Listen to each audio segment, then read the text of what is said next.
Paul acknowledges, he's like, when we face famine, so that means things get so bad, you don't have food to eat.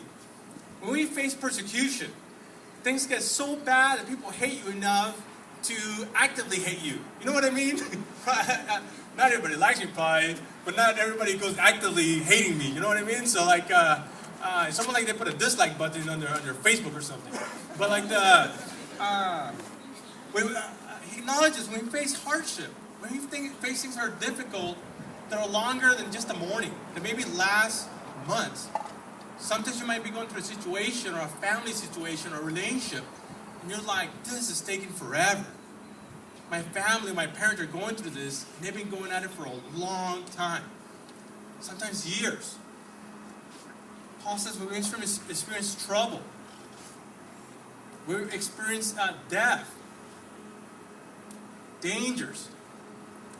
He acknowledges these things. And he's saying, make a note of this, he's saying all these things that come your way, things that maybe some of us have never even experienced or so bad, he's like, that's not a sign at all whether God's with you or not.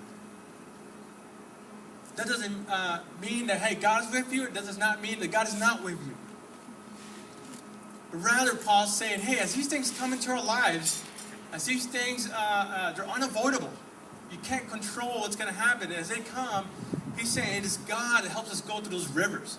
It is God who helps us kind of climb past that mountain. You know, it is God who's able to meet us in those places where we can reach a place where, like, hey, who am I going to turn to? Where's my help going to come from? In the Bible, there's a book in the Bible called the Psalms. It's in the middle.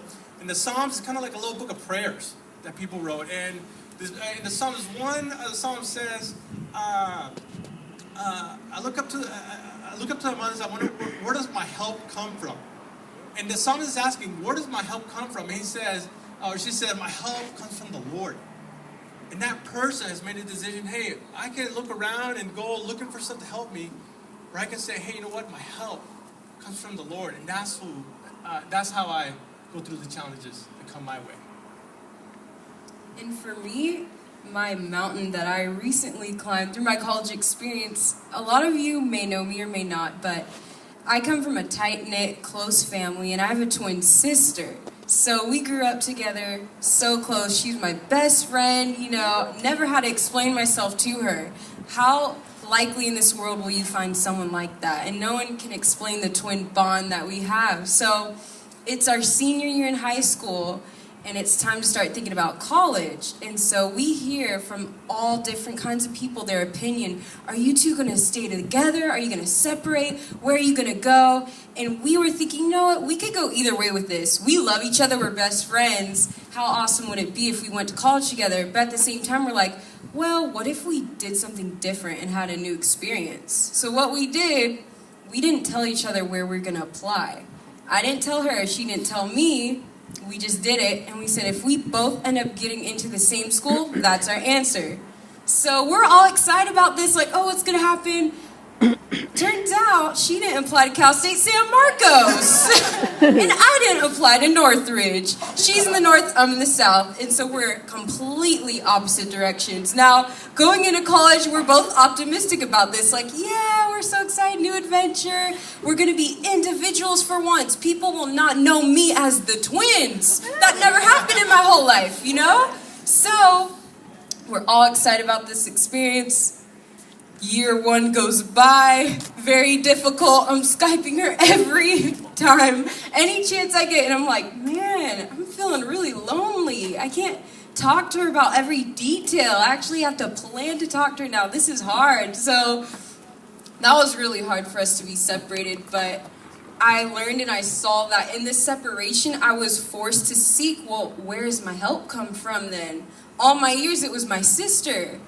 She always supported me. She always lended me her ear. But without her, now I realize who do I have. And so in that moment, I'm sitting here thinking, wow, I'm so alone. Who am I going to talk to? But I learned God's the one that wants me to talk to him. He's the one that wants to give me advice. He's the one that wants to be there for me. And if I wasn't separated from my sister, I would never have that longing I would just be comfortable in my safety net and I wouldn't go deeper.